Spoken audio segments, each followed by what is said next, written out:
Good afternoon. I'm Mary McGowan, Executive Director of the Myositis Association, also known as TMA.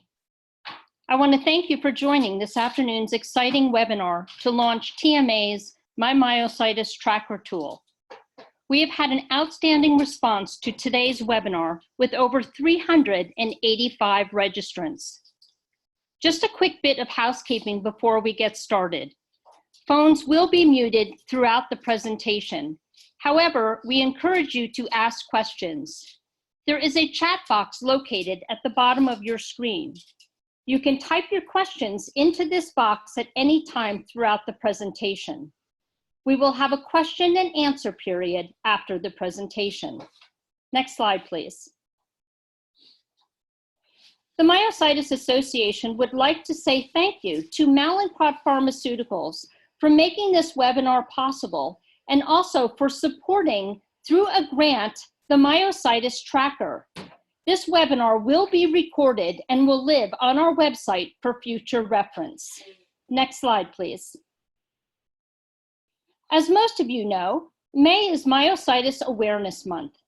Myositis Awareness Month is a great opportunity to reach out to family and friends, as well as others in the community, to make them more aware of myositis, the signs and symptoms of the condition, and why we need more support for our research and support programs.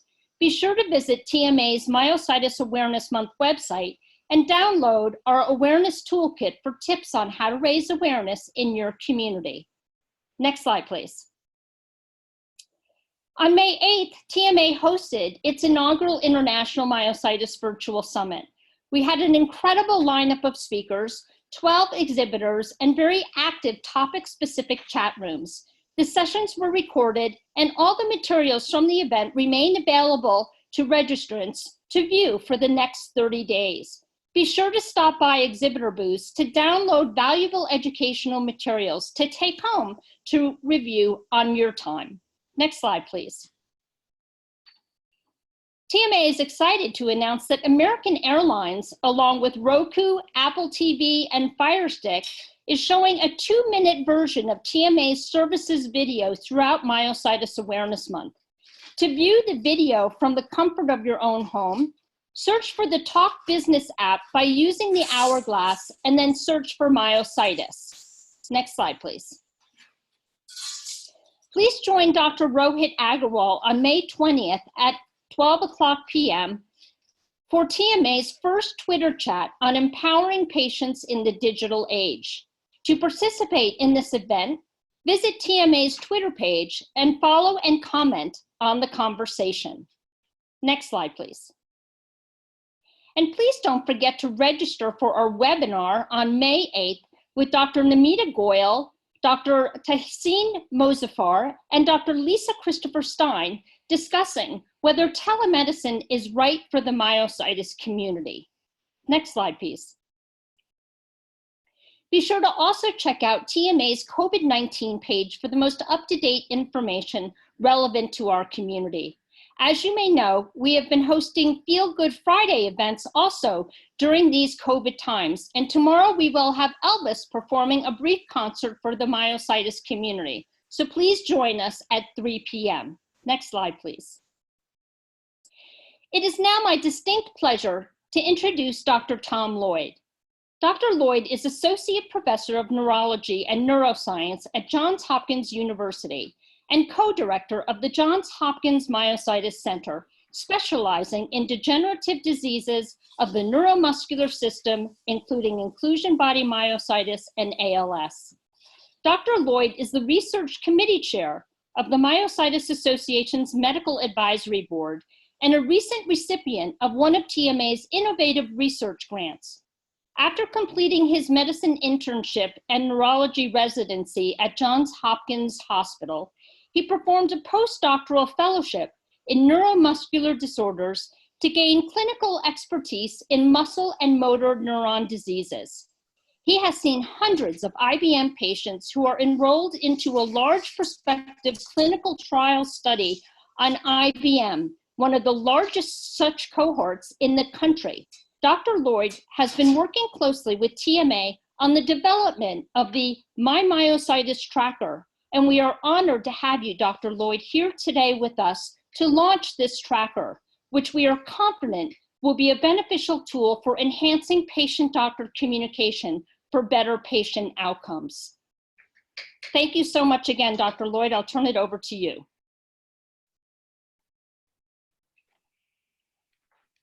Hello, Mary. Thank you very much for that introduction. It's really a pleasure to be here today. And I'm really hoping that this Myositis Tracker tool will help all of our patients communicate their symptoms better with their doctors. Next slide, please.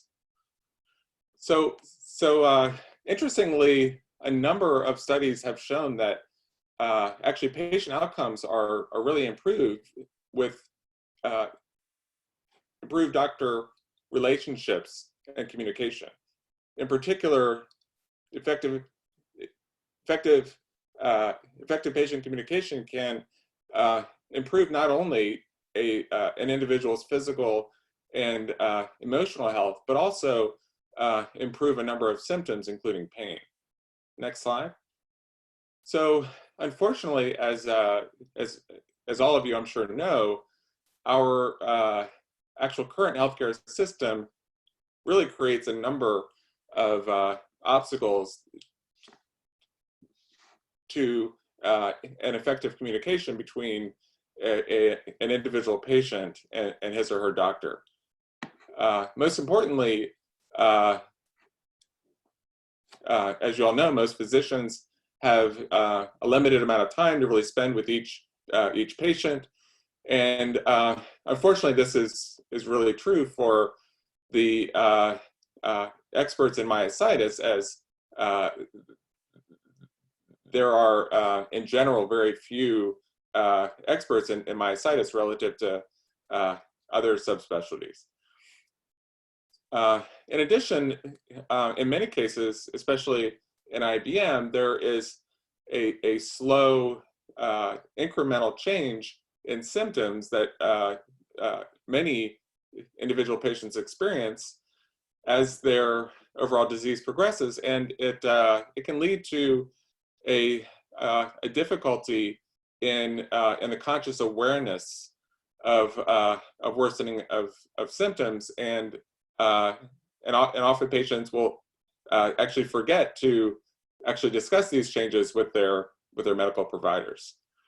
And then finally, there is often a lack of awareness by a number of medical providers, as well as patients, about what is really valuable for them to know in order to really optimize the limited time physicians have to meet with each individual patient. Next slide. So the Myositis Tracker was really developed in order to improve the ability of individual patients to effectively communicate with their providers. In particular, our goal is to really provide doctors with a more measurable or quantifiable change in symptoms in between appointments. And our goal is that that this will really empower patients to make a more proactive role in managing their overall condition. So next slide. So how should you use the Myositis Tracker? So we recommend that you actually print out the document and really treat it like a living document. You want to keep it somewhere that is easily accessible, like on a fridge or a kitchen table, and somewhere that you will actually see it and think about it regularly. And the goal is that it will actually help you keep track of problems and symptoms. For example, if you have a fall, you can simply note that using a tick mark on the form, and this will really help improve the overall specificity and accuracy of symptoms that you have. Next slide.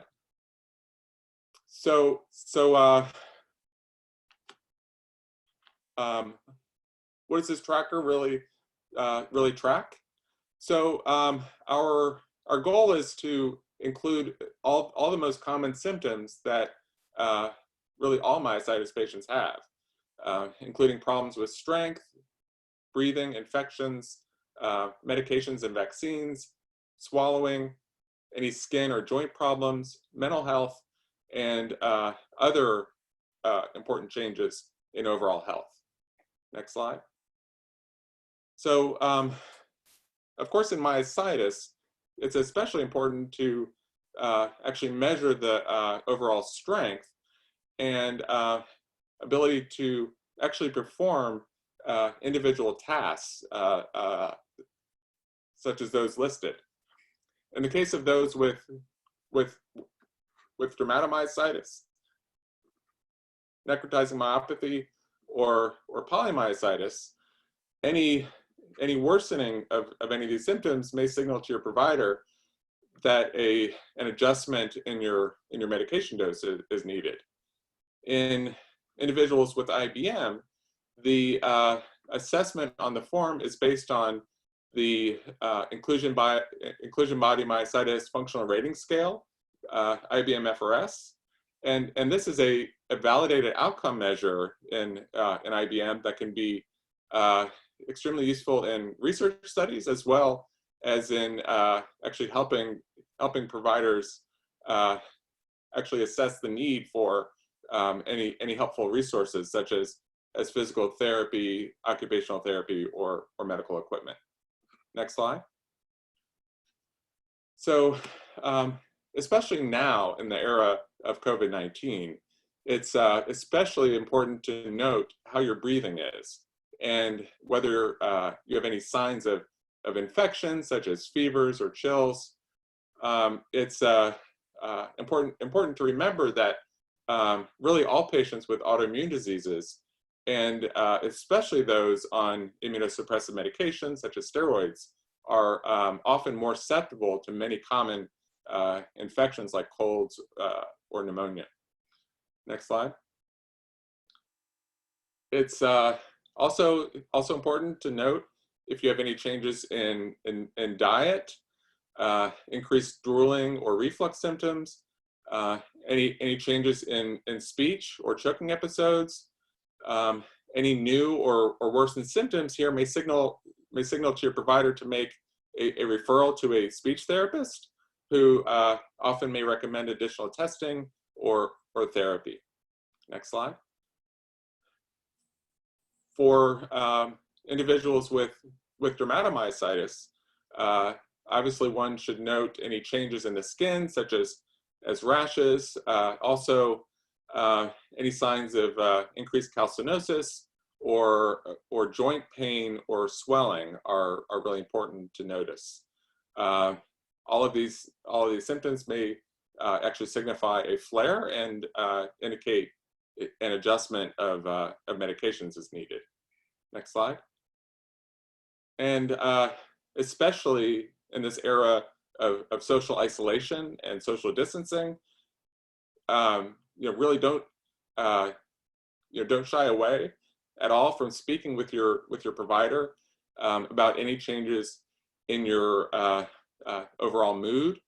So in addition to the sort of common low mood that many of us are having in this era of social distancing, it could also be a side effect of your medication, which may need adjustment, and regardless of the underlying cause, it may indicate a real need for additional support, and in particular, telehealth is really gearing up the ability for a number of psychological counseling and other sources of emotional support. Next slide. So,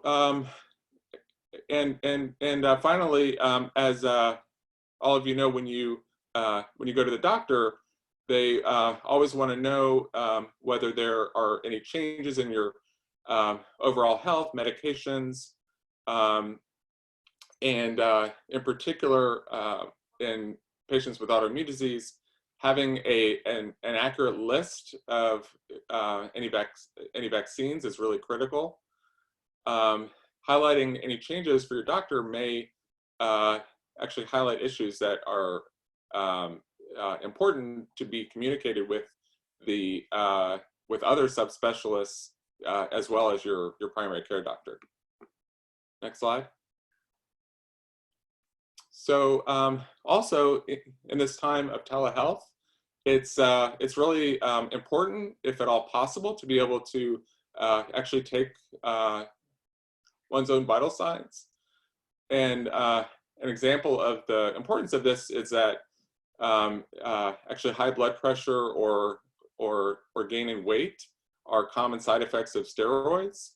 And more and more we're learning that actually low oxygen saturation using an actual pulse oximeter is an early sign of many viral infections, in particular coronavirus. And so having a small portable machine at home or access to one is really valuable in monitoring your health. And then finally, it's really a good idea to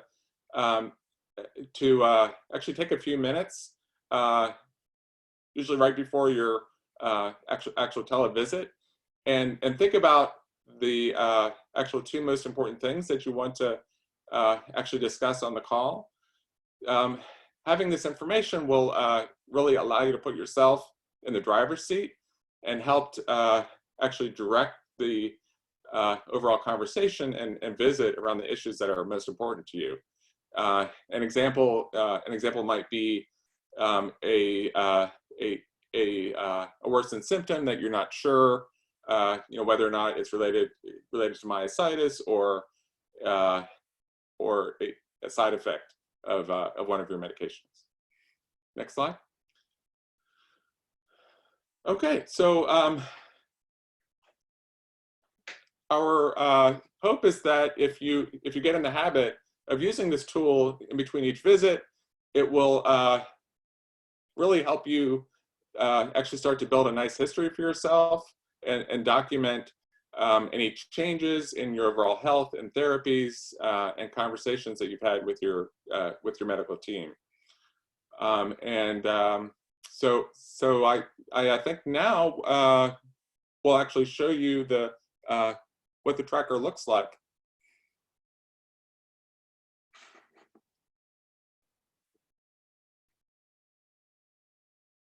So I'm happy to take any questions as this the tracker is sort of scrolled through here. Also, anyone can actually download this form on the website. So if you haven't had a chance to do that, I would encourage you to do that.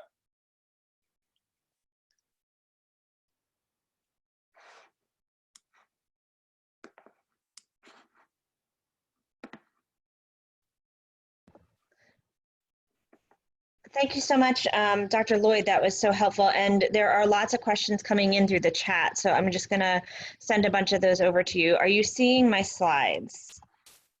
I'm not seeing your slides for some reason. Okay, let me just make sure we got the slides back up. So, okay. Are you're back now? Okay, great. Yeah, Thank you. Okay, here we go. So let me get back to the chat box. Here we go. And so we have a number of questions. You're still seeing my slides, right? Yes. Okay. Oh, no, you know what? Okay, the chat. Okay, hold on, everyone, for 1 second. I have to log out of all. Sorry, I have to do something here because the chat box is open, and so it stays on the screen when I don't have the share screen. So just hold on while we figure out some technical difficulties. Okay. Yeah, I can actually start to answer some of these that would be great. Yeah, because in the chat. I can't see the chat screen right now. Yeah, yeah. So I can see the chat. Yeah, one actually a few questions have actually come up about having an app, a more digital way to do this, and this is absolutely something that a number of different centers and groups have worked on. I know one individual mentioned the Yale IBM tracker. A number of groups, and in particular in this new era of telehealth, are working to sort of build better apps and ways of more digitally tracking individual symptoms, and this is definitely the wave of the future.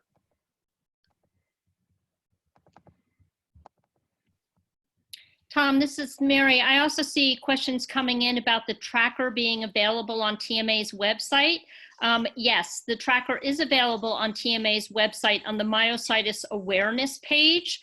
You'll see a link that highlights to click on the link to bring you directly to the tracker. So that is available on TMA's website.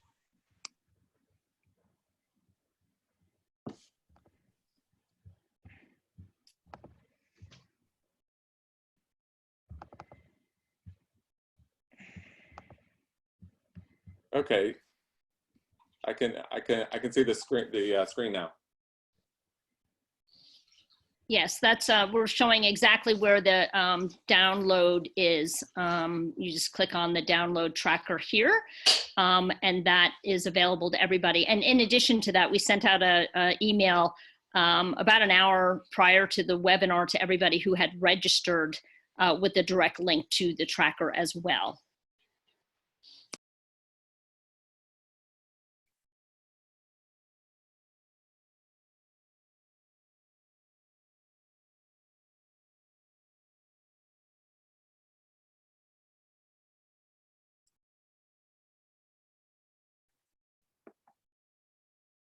Okay, would you like me to answer some of the questions in the chat? Yes, that would be great if you want to continue answering those questions that are coming in. Thank you. Oh, and Dr. Lloyd, yeah, my chat's back up. I can start fielding some of those for you. So one of the questions that we had was about whether there was pain, if you were able to track pain through this tool, and what suggestions you would have for people to track pain. Yeah, that's a great question. It is really hard to actually track pain. We don't specifically have a quantitative measurement in this tool. There are a number of other online tools that help actually measure and track pain. And I'm happy to actually provide a link for that. The reason we don't have that as more of a prominent feature on the Myositis Tracker is that in general, pain is not is usually not a primary or major symptom. In most forms of myositis, it's usually more weakness. But if pain is a major symptom of your form of myositis, then actually finding a way to actually track that and quantify that, I think, would be extremely valuable. Okay, great. And we also had a couple of people wanted to clarify what you had said about the pulse oximeter and how that could be used, and the blood pressure monitor. And are you suggesting people might want to purchase those items? How is it best for people to use them? Could you say a little bit more on that? Sure. Yeah. So I know most drugstores like Walgreens and CVS all sell relatively cheap sort of actual portable electronic devices that will measure your heart rate and blood pressure. In terms of actual measuring pulse ox, I would imagine there are online, really sophisticated things you can buy that will actually measure all of your vital signs. Though I haven't really looked into it carefully. I know that for measuring pulse ox in particular, in the last year, there's a number of relatively inexpensive devices that are quite accurate, that are under $50. And so since we're seeing that actually low oxygen saturation is a common early sign of coronavirus, in particular for those of you in areas that are actually hardly hit, or that are actually badly affected with coronavirus, or if you are concerned about being infected, having that as a measure, I think, is very useful. If it so normal would be over 97% oxygen saturation in the blood, and if it's under say 93 or 94 is really when doctors are concerned about it. And interestingly, and we don't know why, this is really just seen in coronavirus and not the common cold and other infections. What we're seeing is that a number of early infections, when they present to the ER, they even in the absence of any problems breathing, their oxygen saturation may be really low. So as low as like 80%. So it's it definitely seems to be an early indicator of a actual coronavirus infection. So thank you. That's super helpful. Would you be able to say why tracking symptoms that are in the past would be helpful, even for patients who have dermatomyositis or something that's more of a flare-like condition? There's a question about that as well. Yeah. So I think built in there are a number of assessments of not only strength assessment, but the other common symptoms associated with DM. So rash, joint issues, as well as any side effects of medications, and so it probably could be actually in the future further honed to maybe better quantitate a number of dermatomyositis symptoms in particular, but I think it's it at least has listed in there all of the common symptoms that you can keep track of. Great. And then there was also a question for folks about fatigue and how they might be able to mention differences that they're seeing in fatigue ability between appointments. Right. Yeah, fatigue is extremely common in myositis, in all forms of myositis, but it's also common in the overall general population. And so I think in terms of mentioning fatigue with your doctor, it's really important actually to actually further describe exactly what triggers fatigue. So is it truly muscle fatigue with exertion and doing specific activities? Is it a problem from not getting enough sleep? Or is it actually something else entirely? So I think as accurate as one can be in accurately describing the fatigue is really helpful in figuring out what the cause is. Thank you so much. That's super helpful. There's also some questions about, sorry, I'm just looking through. So going back to the pulse oximeter, just people wanting to make sure they understand, you know, what is the name, how's the tool, you know, purchasing it, is it easy to purchase? I know you mentioned some of this before, but it's I think there's some questions about, you know, is it something you can purchase online? Is it easy to buy? Are there many different types? Is there just one manufacturer? I think there's a lot of questions about how does one go about purchasing a pulse oximeter? Yeah, that's a great question. Actually, why don't I look into that a little bit more and follow up? I'll ask a number of my colleagues who are actually pulmonologists and see actually what they recommend, if there are any particular devices.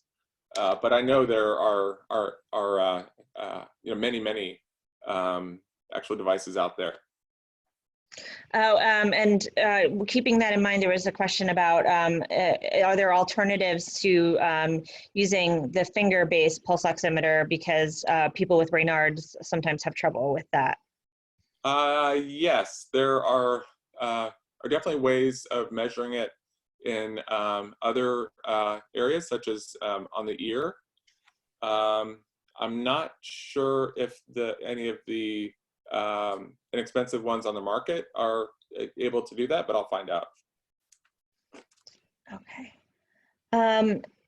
So there were some questions about how this might be able to be, is this tool something you think might be able to be used with regard to helping in research? Yes, definitely. That's I think once there is a validated app, an electronic application that everyone can use on their smartphone, I think it will actually transform the way we're doing our myositis research. So certainly there are a number of groups that are really invested in this in terms of the electronic data capture. I think the main actual focus of the actual paper form at this point is really improving the overall communication and actual patient care. But you know, certainly in the future, I think it'll be extremely valuable in research. Thank you. That's very helpful. And then there were some questions with regard to when individuals are having emotional challenges outside of COVID.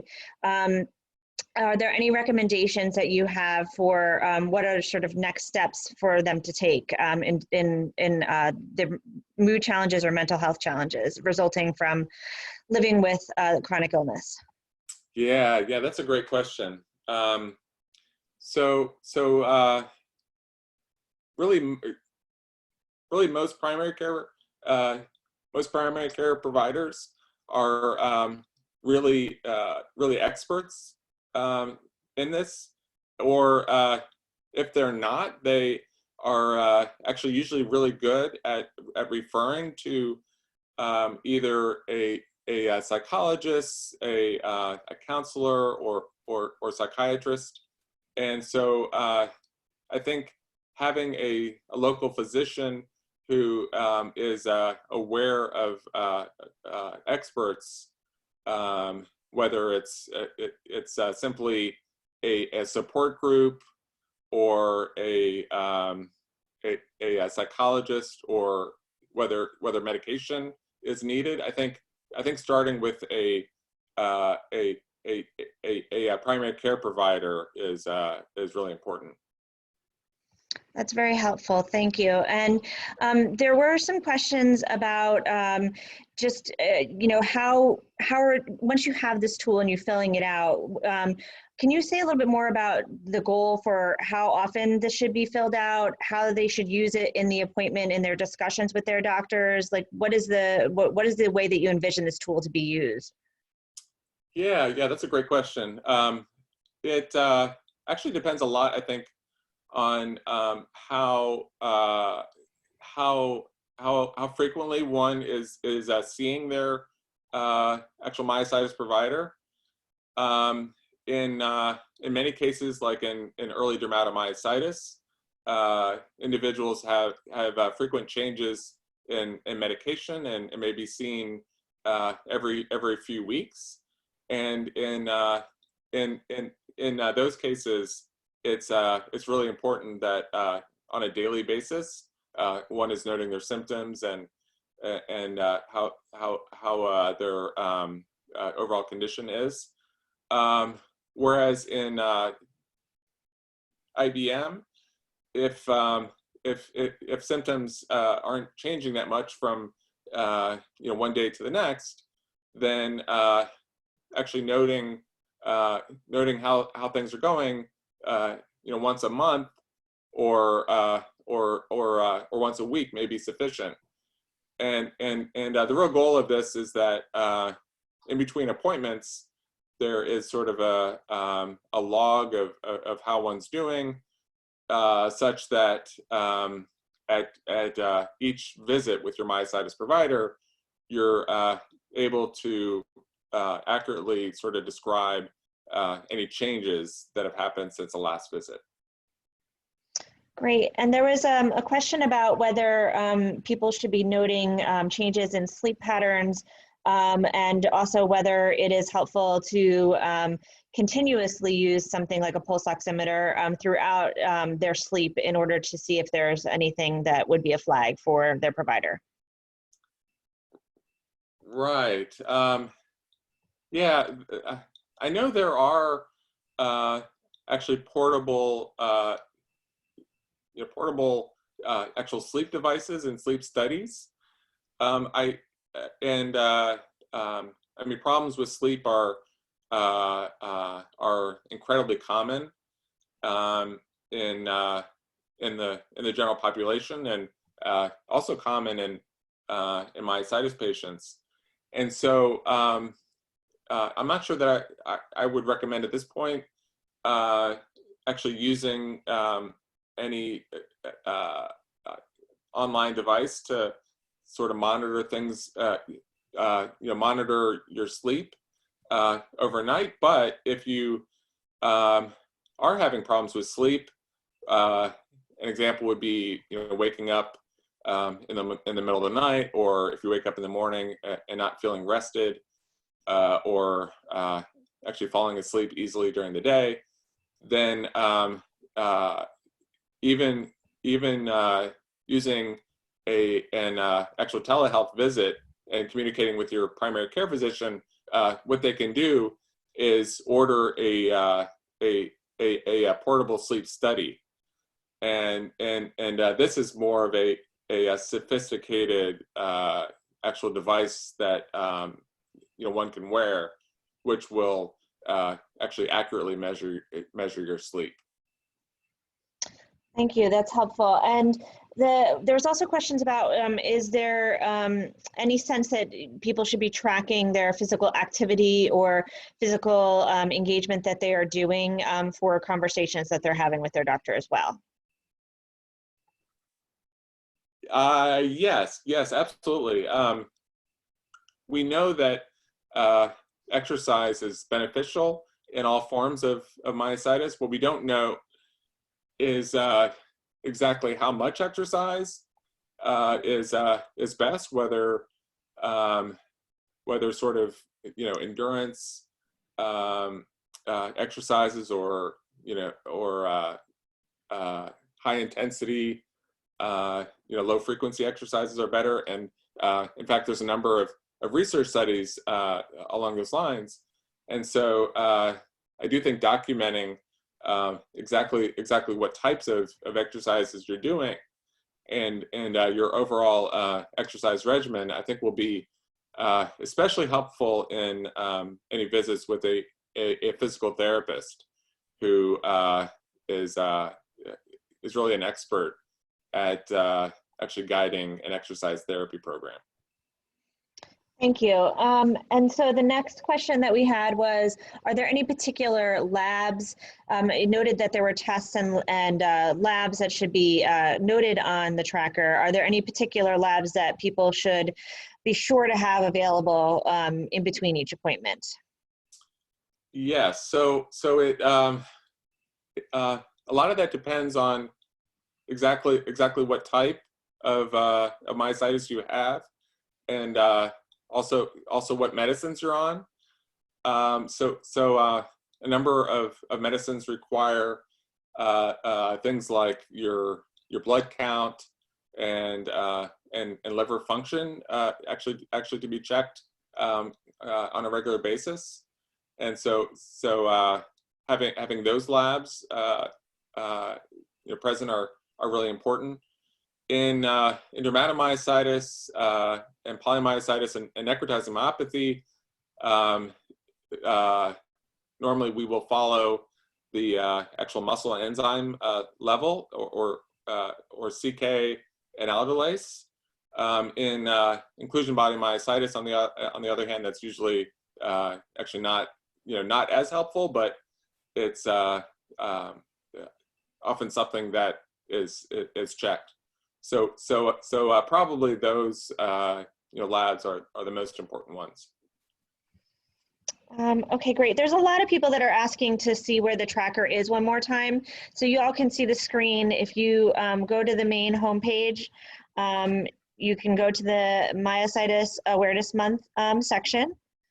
You click there to the Myositis Awareness Month section, and then you keep sliding down past some of the basic information here. Definitely check it out. Lots of really good, useful information for you as you're kind of working through Myositis Awareness Month. And then you'll see right underneath the virtual summit is the My Myositis Tracker, and this is where you download it here. Okay, so sorry, and let's see. So one of the other questions that I think was asked, and I think we have just a number of people that are just trying to wrap their mind around, when they use this, do they hand it over to their doctor, or is this used as part of the conversation with their doctor? Right. Yeah. I think both, actually. If you're having a actual televisit, if you're able to actually scan it in and send it to your doctor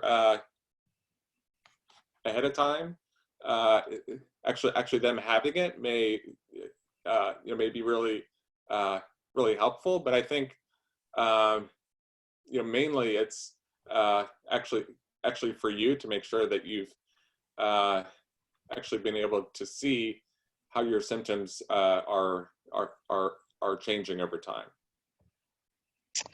Great.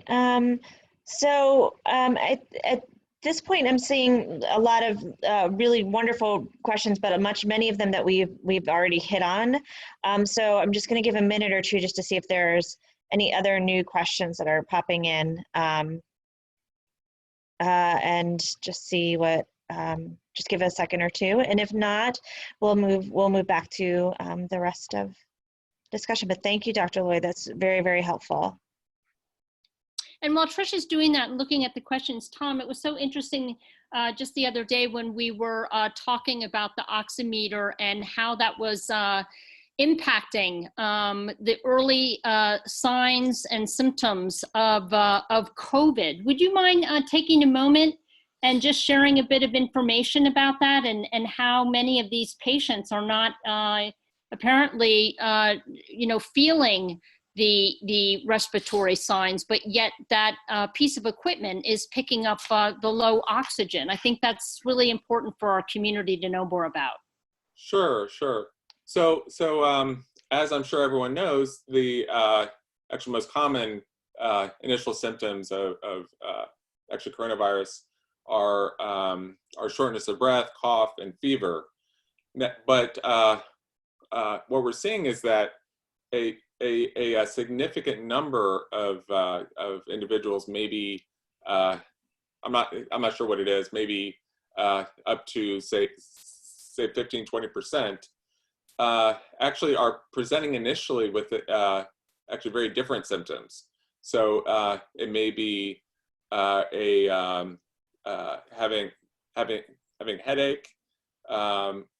It may be actually diarrhea or GI symptoms.